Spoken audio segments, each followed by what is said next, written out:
Greetings everyone, it's me, Straw Hat Ninja 89 here, to take you back to a very good old simple days back on the NES. I'm decided to review a nostalgic childhood game that I played growing up when I was 6. And technically, nobody really talks about this game that much. I'm actually pretty surprised. I mean, they mentioned the original Bobble Bobble 2, but they've never mentioned the side story of Bobble Bobble 2. And that is Rainbow Island, the story of Bobble Bobble 2. I don't know why. Maybe there was a story of Bobble Bobble Part 1, but I barely don't even know, because this is the only story of Bobble Bobble game I ever played, so, you know, bear with me. I mean, if there's any more, let me know in the comment section below, but this is the only one that I pretty much grew up with, and it's the most addicting game that I've ever played on the NES. The only problem that I had is just a little bit of a tiny nitpick, just a tiny bit, is just that the music. Yes, the music does get very repetitive after a while. Over and over and over and over again, you hear the same exact song over and over. Which, you know, I will admit, it's a catchy tune. It gets stuck in your head after, like, the first, 2 worlds, but then after that, it will decide to give you a migraine after World 5, especially when it gets pissed hard by that time. Be warned, it may look easy at first when it comes to the first world, but let me tell you, once you pass World 3, it's a hell ride from there, trust me. I was so aggravated when I was a kid trying to beat this damn game. But anywho, the main objective of this game is to basically use your rainbows to either climb up to higher places during a scroll. It's pretty much, the whole game here as a whole is pretty much a scrolling type game. Like, as you can see, it's kind of like a comic book based style of video game.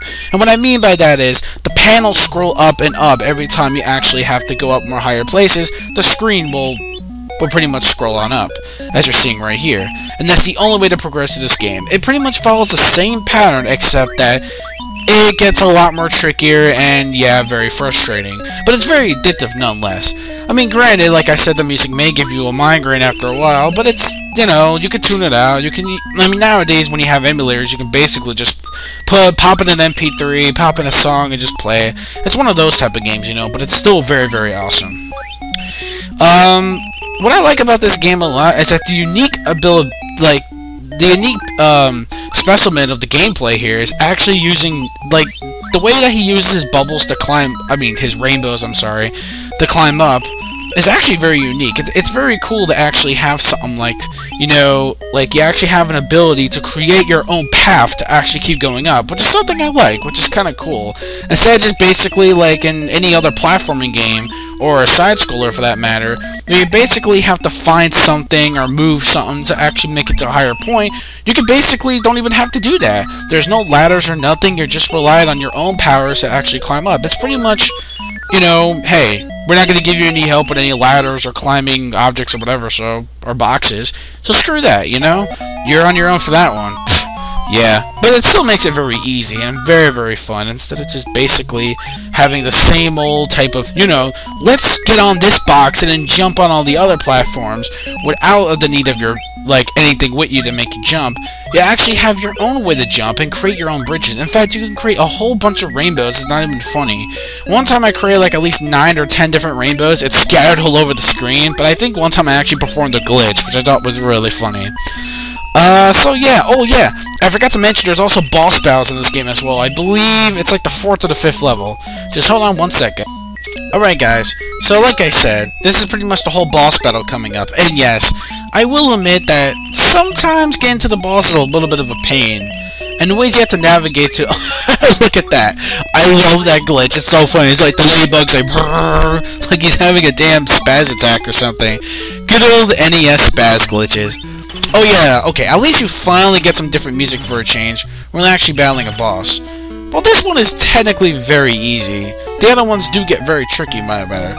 Isn't that the most creepiest spider you've ever seen in your lifetime?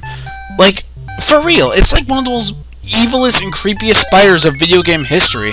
Especially the way it dies, it's got a big old fucking X on it. It looks creepy as hell. But, you know, whatever. Hey, a lot of NES games got with it nowadays.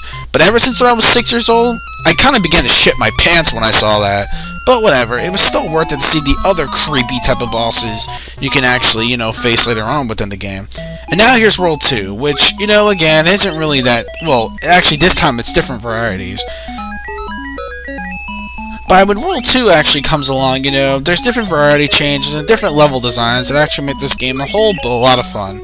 Now, I guess I'm gonna have to show you I guess if you want me to show you, like, the very harder levels, then, well then, I guess I'll pretty much show you that in just about a few seconds or so.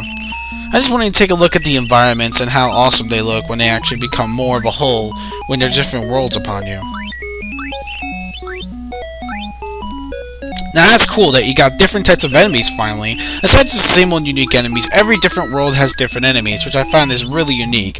Instead of just some games I know that basically recycle some of the old enemies of something when it comes to either side-scrollers on the NES or platformers on the NES, you definitely get some different varieties of enemies, which I think is really awesome.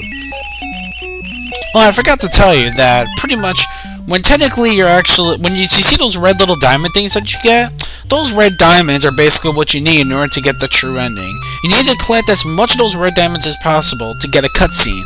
If you do not get a cutscene and without collecting all the red diamonds, you do not get the true ending and get a very bad ending instead. So, like the original Bubble Bobble game, you have to get a good ending or a bad ending.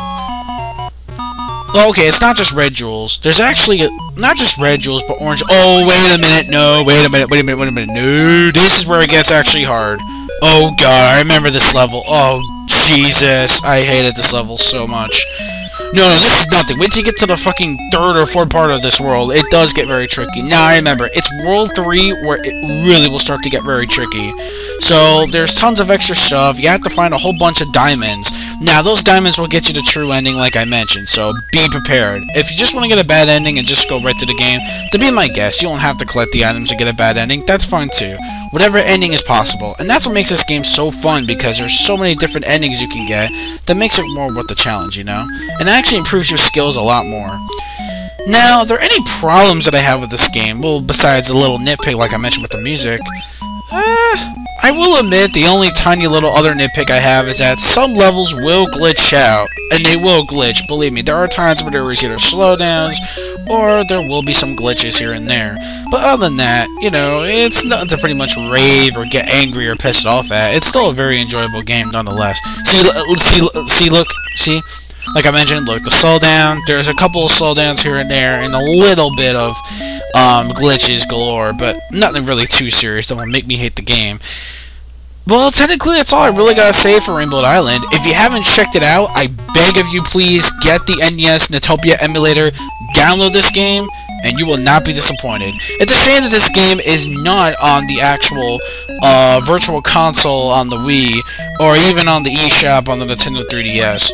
But however, there was a Nintendo DS remake game called Rainbow Island Revolutions, and I believe it was also for the PSP as well, if I'm not really mistaken on that one. But if you really want to get a taste of the original nostalgia and the original, I say go check this one out. Oh, and also to clarify, this actually was an arcade game from 1987. Technically, I didn't know this till like years later, till I got more knowledge on video games. This was actually based on an arcade game, and as a matter of fact, this game is not just on the NES, but also on the Sega Master System, the Atari, I forget the system, it was like Atari PC something, I believe it was called. And then another version on the, there was another one. I know the Sega Master System was one, and I don't know about the Genesis. Was there one on the Genesis? No. I believe there was not one on the Genesis. I don't think there even was one on the 16-bit era, to be honest with you. But yeah, overall, either way, I totally recommend to check it out. But I say out of all the versions, the NES one is more memorable.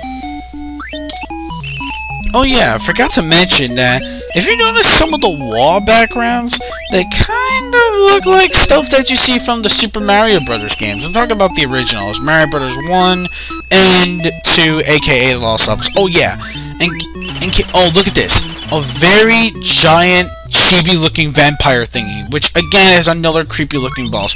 Did I really? This looks like this was really gonna scare kids. I'm serious. I can't believe kids did not have nightmares from this. Like, whatsoever. I'm serious. Like, I had nightmares for weeks when I saw these bosses. Like, vampires, a fucking dinosaur helicopter. Yes, there's a dinosaur helicopter that looks like a really retarded version of Yoshi, which throws, like, egg bombs at you and stuff. Which is like, in the second world, but I didn't show it. Oh, yeah. Oh, yeah, this is where you meet the vampire, and you have to take, like, And you have to actually choose. Oh yeah, and also it's also turn-based where you have to choose. Either you choose an option A or option B. And whatever choice that would also lead you to the true ending. Or the bad ending.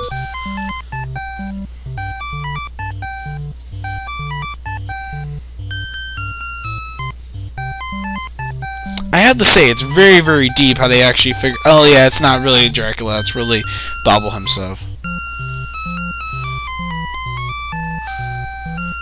It's another actual half. I guess you could say it's kind of another evil half of, like, Bobble. It's pretty much his dark side. And it is actually very deep. Oh, no! God damn it, I hate this world. Okay, like I said, the game does get progressively challenging, and this is no exception. Then 5 and 6, oof, my nails will be bitten off after that. So yes, getting the true ending is not an easy task. I mean, lots of people I know really get the bad ending more, but trust me, once you get enough skills and once you finally master all these damn levels, you will get the good ending. Trust me, you will not be disappointed. And it's very good too, I will admit, but I'm not going to spoil it for you guys. Oh, and before we go also, there was one more thing I would like to add. There is actually some differences, a little bit of differences in music from the Japanese version of this game, also slash the European version, to the American version. The music you hear here it's pretty much its own original music, and very catchy. Well, if you want to listen to it for a few seconds, just to actually seize in the awesome, catchy, addictive, one that makes you punch your brains out music. Here, listen.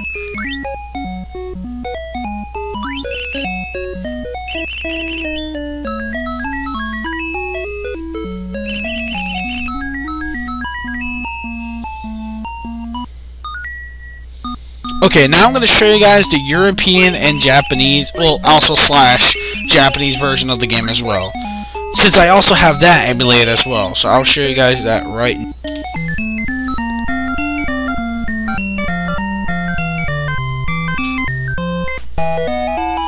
Okay, now here's the Japanese slash European version of this game. Well, as you can see, it is pretty much the same exact game. There's obviously going to be no changes whatsoever. But I do want you to listen to something very, very quick. The music.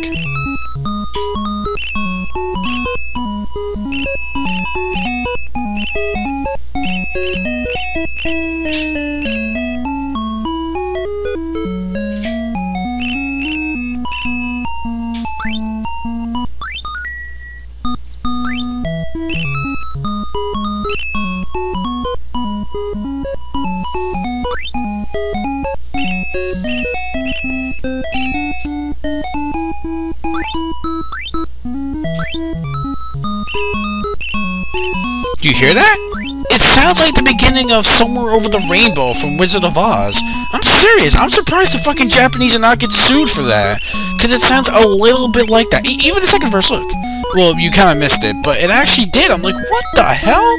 Is that Somewhere Over the Rainbow? I'm like, yeah, it is Somewhere Over the Rainbow. What the hell? Did they really decide to rip off the Wizard of Oz's music? I'm surprised Taito did not get sued for this. Or Taito, I'm sorry, it's Taito. I apologize for the name pronunciation wrong.